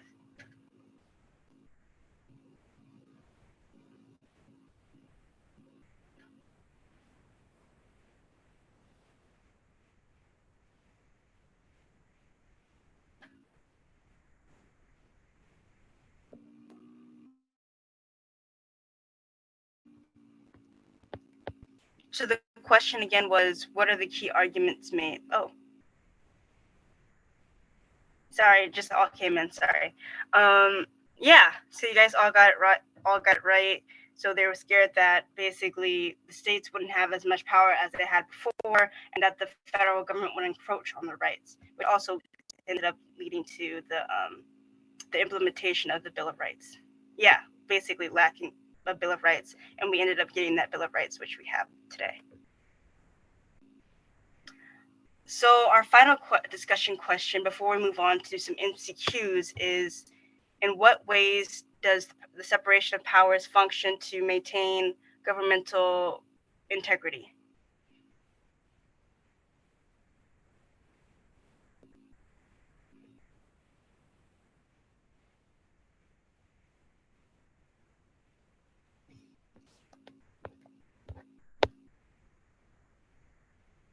Yeah, prevents tyranny, checks and balances.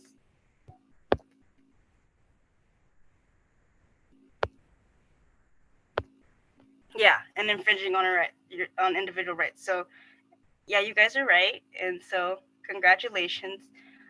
Would any of my co-hosts like to take over for the MCQs?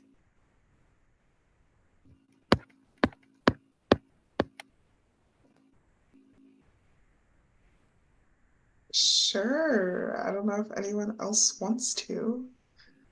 I know you guys haven't heard from Danny a lot. Danny, do you think that you can take this over?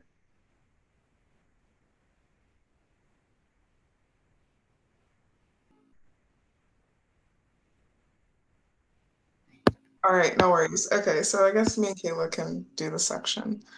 So guys, this is an example of a passage-based MCQ that you'll have. So they give you like a small blurb and then you'll have some questions, either like one or two to go off of based on this. So we'll give you guys like, what do you say, like 2 minutes to answer this question? Yeah. You think it's fine?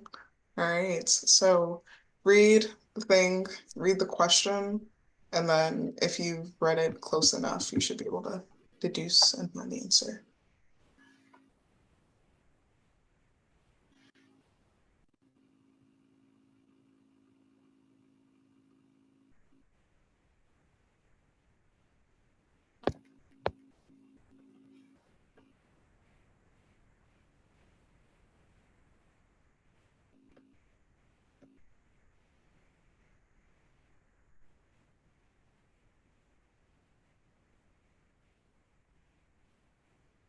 I see a lot of C's in the chat right now.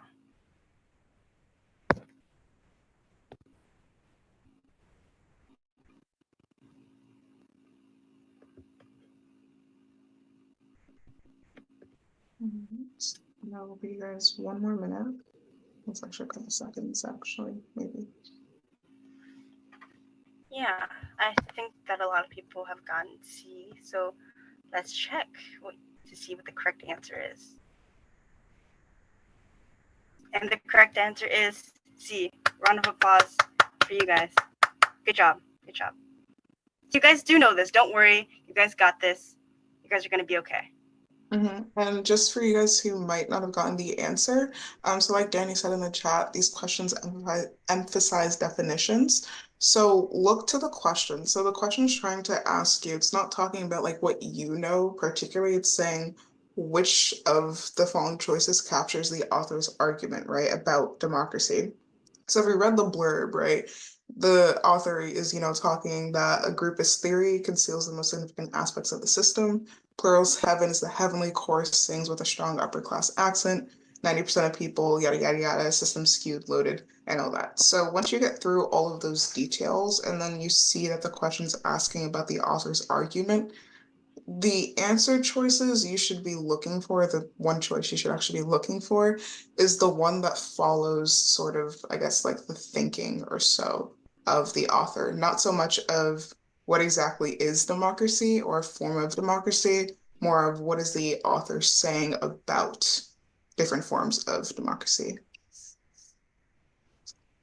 And yes, Angelina, yes. I was seeing in the chat that choices first, yeah. I was seeing in the chat that you guys may need a little more time, so on the next one, we'll give you a bit more time.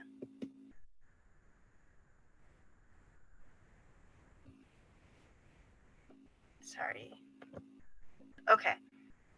So, same passage and then just basically answering the question now.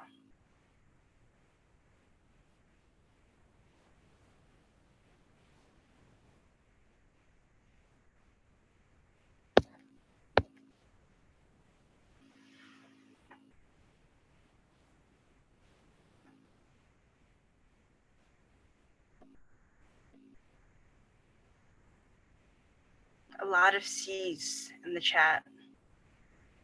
So drum roll, please.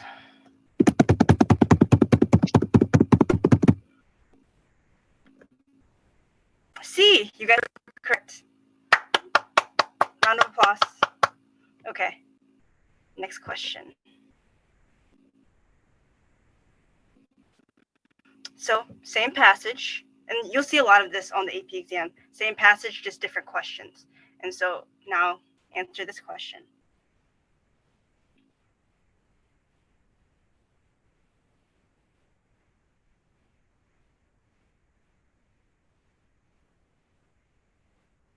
I'm seeing some B's.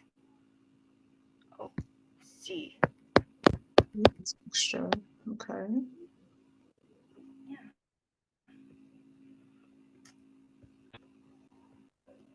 Oh, there's a variety of answers. Okay. Some contention here. Let's see. And the answer is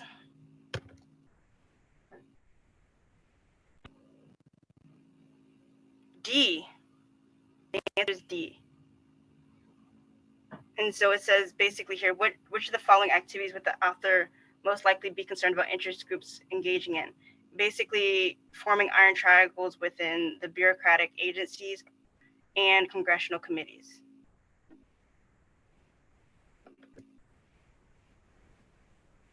So this is also basically just a straightforward question. Oh wait, we might want, sorry, we might want to explain the answer for the last question. Just because I saw some questions about like what an iron triangle is and everything else. Well, that's one of my weaknesses. Amara, would you like to take that on? Sure. So I also had a weakness in iron triangles for a little bit, but from what I remember, and you guys can always correct me if I'm wrong, is that an iron triangle is basically a relationship between you have the bureaucratic agencies, all right?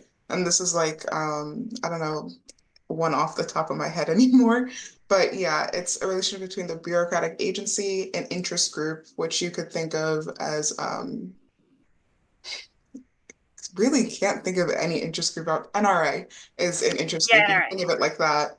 And then you have a congressional committee, all right? So a congressional committee that has to do with like Second Amendment, gun laws, things like that, all right? Yeah. So that iron triangle basically shows the relationship. And this basically says that the interest group will give political support to the congressional committee, all right? That's one thing. And in return, the congressional committee is going to, have friendly oversight over that interest group. So if the NRI is about like, Second Amendment, right? And they're like, okay, we're going to support this committee, but in return, we want support from you within, the chambers of like Congress and everything else. So that's one relationship. And then you have another relationship between congressional committees and the bureaucratic agencies, where the committees will give out funding to the agencies, and the agencies will sort of like make policy choices and executions that follow the committee.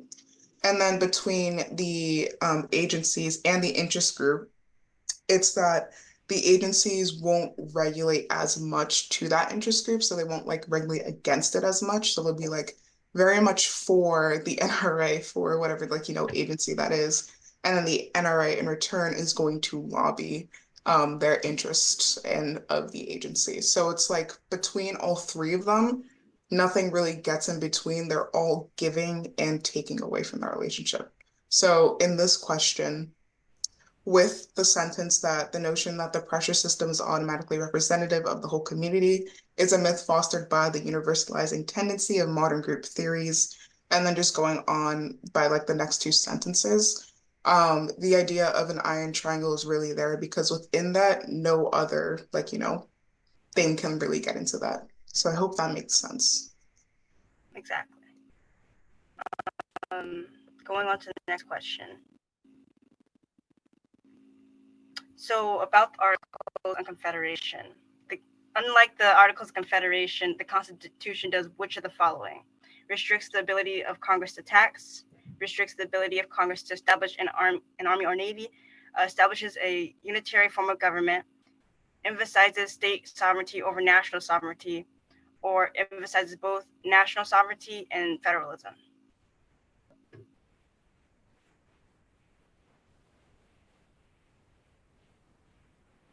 Seeing a lot of E's. All right, let's see. Yeah, E. You guys all got this one. Round of applause. And so basically it enacts federalism because there's two different separate levels of government, and also national sovereignty. Basically the people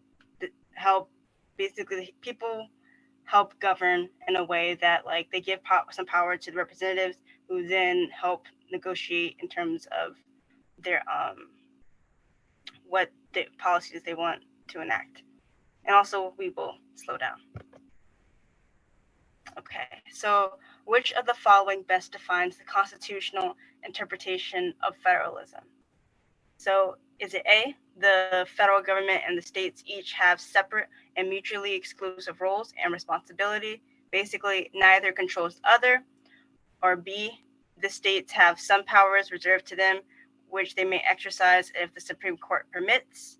C, the federal government and the states have separate but overlapping powers where these powers conflict. The federal government prevails. The states may only exercise those powers delegated to them by Congress, or E, the federal government may exercise only those powers specifically enumerated in the Constitution. And so I'm seeing a lot of C's in the chat. I'm gonna give it one more second or so, just so everybody has the chance to read them and look through it.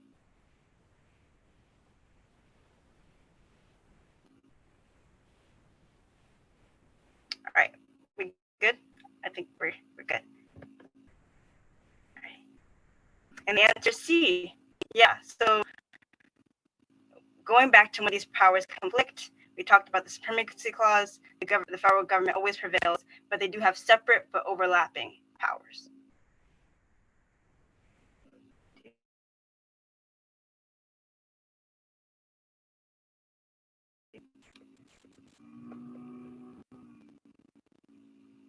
Sorry.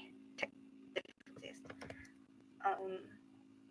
So this question asks, basically, the congressional power that has been contested most frequently in the federal courts is the power to A, establish post offices, B, coin money, C, levy taxes, D, regulate commerce with foreign nations, or E, regulate interstate commerce. And I'll give you guys a second to ponder upon that.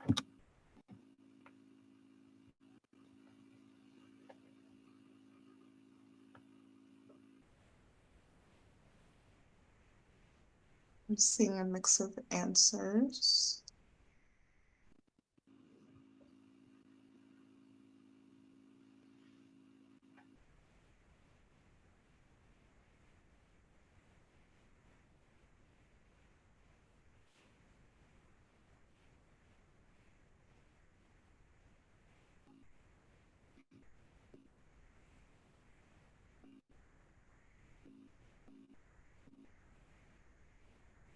Okay, so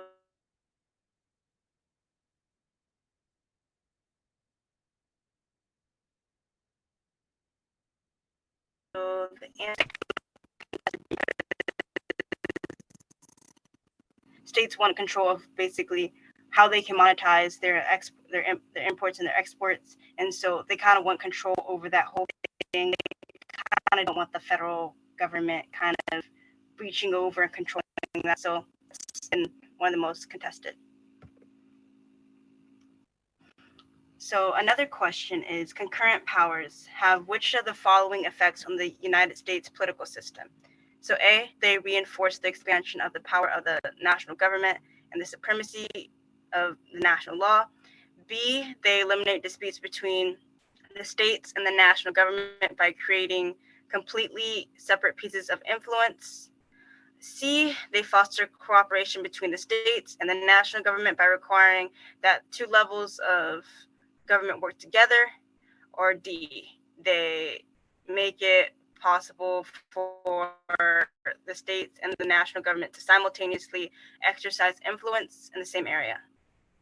So I'm seeing a bit of mixed answers. I'm seeing both C and D right now. Give you guys 3 more seconds to answer if you haven't already.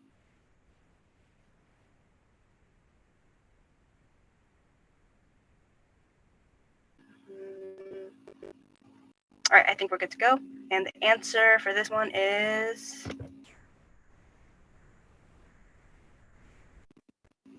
D. Basically, concurrent powers make it possible for the state and the national government to basically simultaneously exercise influence of the same areas of public policy. Basically, they both are able to exercise within the jurisdiction, and the states are technically a part of federal jurisdiction together, but state governments are allowed to exercise what they perceive to be in the best interest of the governed, while between the states and the states. So the problem with C is that it's not necessarily, sorry, can you go back just one? Yeah. So the problem with C is that it's talking about requiring that the two levels work together. Concurrent powers don't require both of them to work together. It basically is almost saying like, if there ever comes an opportunity where they both have need to exercise influence in that same area, it is possible. It's not required that they have to, because there are other ways to do that, but with concurrent powers, it's possible. So C is more like solidifying that and saying it's a requirement when in fact it's not a requirement. So like Danny also said, vocabulary is very important. So look at like certain words. So with concurrent powers, don't think requirement, think more of like option, I guess, if that's any easier. Yeah, that's a great point. So for the next question, it basically asks, which of the following is a fundamental element of the U.S. U.S. Constitution? A, recognition of the centrality of political parties in the government. B, direct election of members of the executive branch. C, an executive branch that is more powerful than legislature. D, emphasis on a unitary system of government. Or E, division of government authority across political institutions.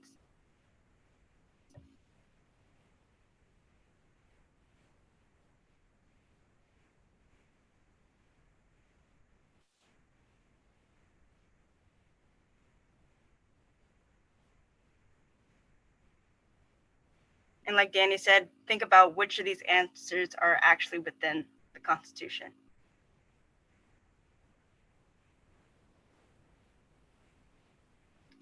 We're going to give it a few more seconds. I'm seeing a lot of people go with E. Some of the people are backtracking and that chose D. Ended up going with E. Yeah, the Jeopardy tune. We should play that more often. And the answer is E. You guys were correct. The division of government authority across political institutions. Like we discussed, there's a separation of power and there's checks and balances of power, so the executive branch can't be more powerful than the legislature. We aren't in a unitary system of government. That's if you're ever interested in that, that basically means that the executive is a part of the Congress as well. So that's a whole other issue. So no, we are not a part of a unitary system of government. But yeah, good job, everybody. And so for this question, it basically asks, which of the following best defines the constitutional interpretation of federalism, right?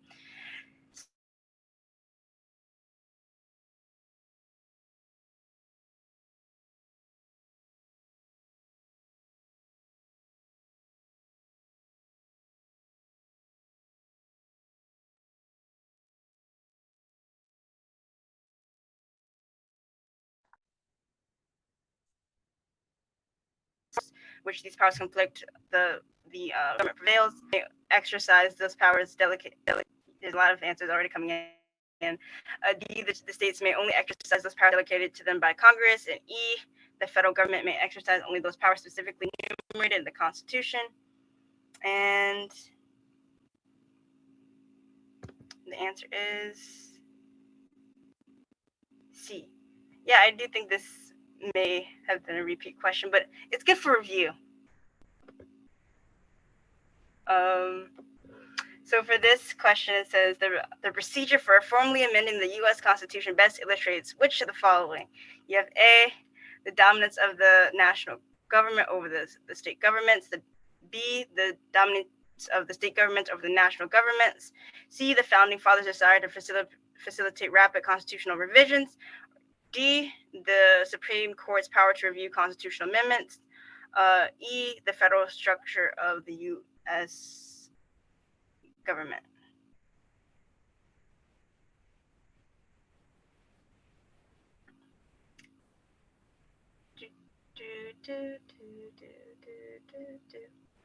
Let's see, some answers are coming in.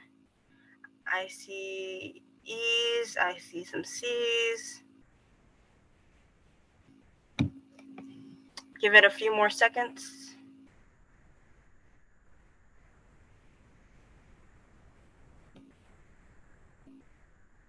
And the answer is, drumroll, E. Yeah, basically demonstrate the federal structure of United States government. They kind of make it really hard to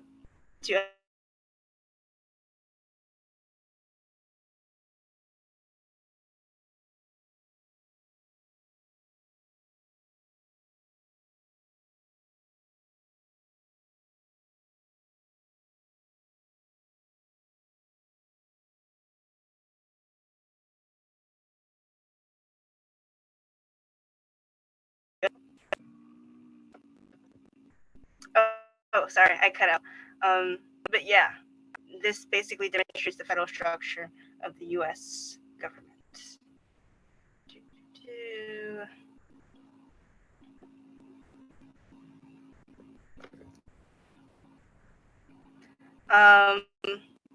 We already had a break and we're about to end, so sorry. we'll skip over that. We already had a break.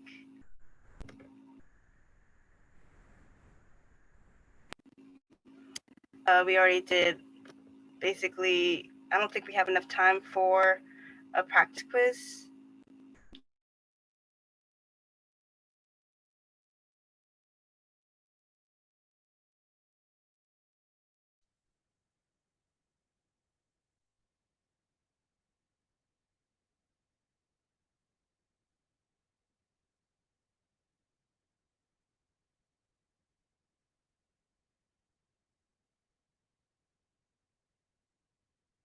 All right, so I believe Kayla cut out, but there is a survey link that Kate just posted in the chat. Thank you very much.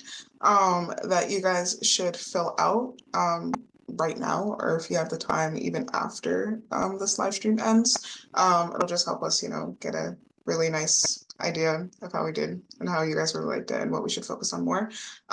So go check it out. And we want to thank you guys so much first for your patience for like those first 30 minutes. And really just you guys have been amazing tonight. So thank you so much. So be sure to check out the survey and to take it. And so if you guys have any lingering questions either about Unit 0 or Unit 1, ask away and we'll try our best to answer them.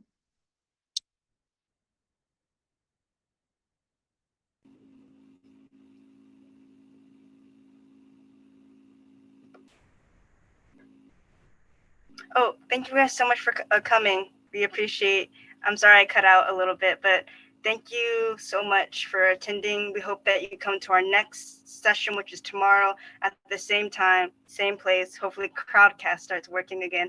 But we thank you so much for participating. We hope you guys learned something. If you have any questions, you can still ask them in the chat.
Hi guys, I'm back.